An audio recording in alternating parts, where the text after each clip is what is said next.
Hi everyone and welcome back to my channel. So for those who don't know, I'm Alicia and I've been interviewing inspirational people to find out how they've become the person they are today. Now this week I interviewed Nick Winston, who's a choreographer and director of many well-known shows. Here's how it went. Welcome to the channel. To begin with, if you could just introduce yourself, who are you and what do you do? Hi, I'm Nick Winston and I'm a director choreographer working in theatre and opera and television. Fantastic. And how did you get into the directing and the choreography? Well, I started dancing when I was aged 4 and I went to college, I went to Lane Theatre Arts, and since about 12 I started to choreograph. And when I left college, I was in the West End for 10 years, but always choreographing on the side. And that sort of made a choice in my late 20s to focus on being a creative rather than a performer, and crossed over then and been doing that ever since. Okay, so for those listeners who don't know, what does Mhm. being a choreographer or director include? Well, being a choreographer can mean that you're responsible for all the dance that you see in a musical, or if you're a movement director, any movement you might see in a play. And that, depending on your relationship with the director, could extend to staging a number which has no dance in it but has movement. Being a director, you're responsible for the aesthetic, coming up with the design for the musical, and then casting it, which is very important, and being responsible for the tone of the evening, I guess, overall, and yeah, being in charge of the whole creative process. Okay, so it sounds like a huge job. Now, you started performing at the age of 4. Yeah. Did you have family what were involved in dancing, or how did you get into it? Well, it was really out of necessity for my mum, because my mum wanted to work, so she needed to work till 5:30, 6 o'clock every day, and I used to go to dance class after school finished at 3:30, and that's really why. It wasn't until I was older that I actually discovered my granddad was a drummer. He used to play for Ronnie Scott's, which was a jazz club in Soho. And then through me getting into performing and dance, my dad got into amateur dramatics and teaching. But yeah, it was really out of necessity, first of all. Okay. Now, at the age of 9, you were scouted by Boston Ballet Company. Do you Yeah, think that had anything to do with your success? gosh, I guess, I don't know. I guess it means that I was good at what I did at dancing. It was, yeah, it was quite an unusual time. Like, I didn't realize how monumental that was at the time to dance at the London Coliseum with a ballet company and with Rudolf Nureyev, who I actually didn't know who he was at the time. Not till as older that I realised what I'd achieved, which is sort of that happens throughout your whole career. I think you get to these milestones and you don't really appreciate them while you're living them, but then you look back. For instance, when I was in Fosse in the West End, I got to work with Gwen Verdon, and even though I knew who she was, I wasn't.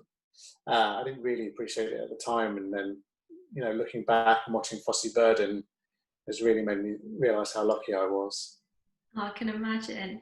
Now, Yeah, you mentioned about being in the West End from a fairly young age, and I yeah, believe you did quite a bit of travelling before sort of the age of 21.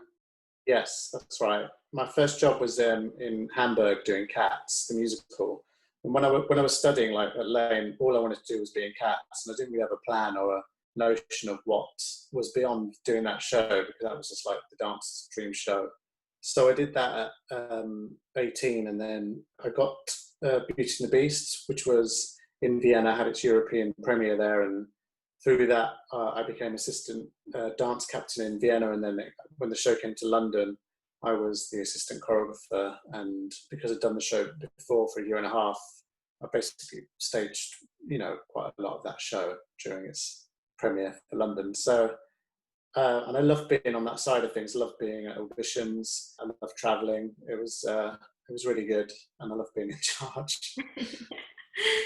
So I can imagine that, you know, being 21 is still quite a young age, being on the go, like quite a bit of pressure, not doing Yeah. what your friends are doing. Did you ever think, do you know what, part of me, I just want to go out, do what all my friends are doing, do what like an average 21-year-old does as such? Did you ever get to that stage? No, I never felt like that. I mean, I guess I've been dancing since I was 4, so it takes a lot of dedication and hard work to train, and the idea of an extended group of friends, that wasn't really the reality. My friends were people that I danced with, and it's a competitive world, so and I'm not a social animal, so it was all about work for me. And my friends were like the director and choreographer of Beauty and the Beast. That's the people that I wanted to hang out with. Rob, who was the director, he was very much into rock music, and Kiss, who's my favourite band. So, we clicked, and we got to talk about that. But I think my friends were my colleagues. There's nothing else I wanted to do but do my profession and do it really well. Which is good. It's good because I suppose if you didn't like that, then you wouldn't be again where you are today. Yeah, it's a huge commitment to be in the arts. You don't often make a lot of money from doing it, so you've got to love it. I mean, it's a hard profession. However long you're in it, it's full of setbacks, and you have to be very thick-skinned, and you have to love it to do it, I think. Most definitely. So you said about setbacks. Have you ever Yeah, had any major setbacks? yeah, I have. I choreographed the first production of Love Story at Chichester Festival, and when it transferred to the West End, they replaced me, which I never got a phone call or a reason why. They just did it, and at the time that would have been my West End debut, and it was, for me, it was a massive deal, and I took it to heart. And at that point, I didn't know if that was it, if my opportunity to go to West End would ever happen again. And there's been a couple of shows where I've worked on them in a regional setting, and they've gone on to have further lives, and I haven't been uh, re-employed. And every time it's just like, it's upsetting. The positive for me, obviously, now my career is going really well, and I don't have to rely on a director to employ me because I am the director. But yeah, there's definitely been some moments which at the time seemed huge, and now don't seem so big, but at the time they were upsetting. How did you overcome them? How did you get through it and carry on? Well, I was working at the time. I remember where I was when I got the phone call from my agent. I was in rehearsals for another show, and just got got the call, got out, took the call, came back in, and carried on rehearsing. And I think that's just got to keep working, got to keep moving forward. It was probably a year later that I did have my first West End show, so it did happen, but you just got to persevere. It's just, I guess it's the same for actors who get rejected at auditions. You just got to pick yourself up and go again. And if this is your passion and this is your drive, then you've got to keep striving. What's the best way to do that? Because I can imagine that's really difficult when you're in that situation to keep Hmm. striving, no matter how much you love it. I suppose there's always that little bit of doubt. So how do you keep going? I guess desire, really. There's been loads of times when I've thought, I want to give up or leave or give in, but I honestly don't know what else I do. Even now in the situation, in the with the pandemic, I'm like, oh gosh, I really don't know what to do. Like nothing would make me more happy than being in this business. So that's what I've chosen to do. So I've got to keep going forward. You just have to, well, block it out, I guess, and keep going. Yeah, which I suppose is difficult when you're in the situation. But like you say, if you keep going, then Yeah. you never know what's going to happen, do you? No. Yeah, and just trust that things will happen if you keep working hard. Things will happen. Most definitely. Now, you've worked creatively for both TV and for stage. Would you say Yeah. the two differ in any way? Well, the TV things I've done have been like theatrical things, so they haven't really been that different. The filming process is obviously a lot longer. The Miranda Hart TV show that I did for New Year's Eve, I think that filming took like 6 hours for a 90-minute show. So it's a longer process, I guess. With that and the Royal Variety, you get in on the day of filming, you're rehearsing all day. There's like a lot of pressure. With a theatre piece, you'll be in the theatre for a week at least, teching and getting everything ready. And it's just a quicker process, but equally fun and satisfying. I can imagine 6 hours is a long day. Yeah, a long day, especially when people, looking at their watch, thinking if they're going to miss the last train. I can imagine. So Yeah. you mentioned there the Miranda show. So you've also done Royal Variety, Cats, The Wedding Singer. So you've worked with quite a few celebrities along the way. Yeah. Do you ever find it difficult to be authoritative? Yes, is the honest answer. Yeah, I mean, generally not. Like I get on with a lot of people, but there was one time on the Royal Variety when you have to stage the curtain call, and the auditorium was just full of celebrities. And I had to call them up one by one on stage, like Joan Collins, please come off the stage. They don't care about me. They're just like talking and catching up with each other. They haven't seen each other for years. And Kelsey Grammer's there, Seal's over there. And it's like, I do remember thinking, oh my God, how am I going to get these people to do what I say? It was a lot. So yeah, that was a very difficult situation. But in a normal situation, if you're working on theatre, then you spend a longer amount of time with people, so trust is built up. So it's not a problem. But I do remember that. Sounds like a brilliant experience, though. Yeah, no, it was. It was amazing. I couldn't believe my luck that I got asked to do that. Would you say that it's important that the cast does have a good relationship with the choreographer or the director? Oh yeah, 100%.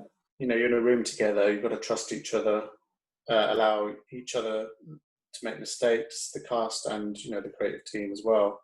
And if you have a good relationship, then you're going to work together again. And I think one of the things I'm known for is being very loyal to cast members, and a lot of people have done 3 or 4 of my shows. So I think it's good to have a good relationship. Good. So finally, I have just 10 very quick questions. Are you ready? No. Right, first one's TV or stage? Stage. Favourite celebrity you've ever worked with? Judi Dench. Choreography or directing? Directing. Favourite style of dance? Jazz. Did you enjoy the film Cats the Musical? I haven't seen it. Have you not? One musical that's underrated? Oh gosh, I have to do a quick answer. Aida, Elton John and Tim Rice. Okay. Best place you've ever travelled to? Tokyo. Very nice. Do dancers ever stop learning? No. Pet hate?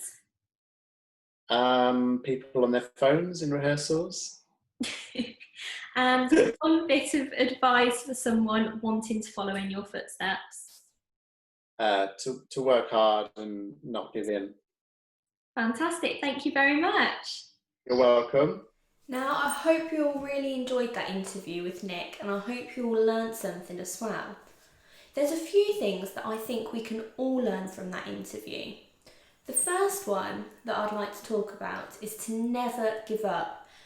As we heard Nick talk about, there was many times he was set back in his journey to become who he wanted to become, but he kept going, and with every setback he made sure that he just came back stronger, and that's so important for us all to remember in whatever we do. Now, the second thing that we can learn from that is the process of filming for TV. As we heard Nick talk about, when you're on the stage doing a musical theatre production, they have quite a bit of time to get used to the set and choreograph and direct with what they have. But when they're on TV, they only have a short space of time. And I think that's important for us all to know and to appreciate the hard work that goes in to what we watch on television. The third point that I would like to talk about is when Nick was talking about the relationship between the director, the choreographer, and the team members. It's so important that they have that strong relationship because they spend quite a bit of time with each other. So if they're spending time together all the while and they've not got that relationship, then it's going to be more difficult to resolve certain problems if they arise. And one of the main things we can all take from that is to treat people how you want to be treated. You can follow Nick at the links here. If you have someone that inspires you, comment below. I'm always so interested to find out who others find inspirational. Likewise, if you have an inspirational story to tell, comment below, drop me a message on social media, or even drop me an email. On Wednesday at 5 o'clock, I'll be speaking with cosmetic nurse Sarah Cheney. If you've enjoyed this video, don't forget to give it a thumbs up, give it a comment below, and don't forget to hit subscribe. See you all on Wednesday. See you later.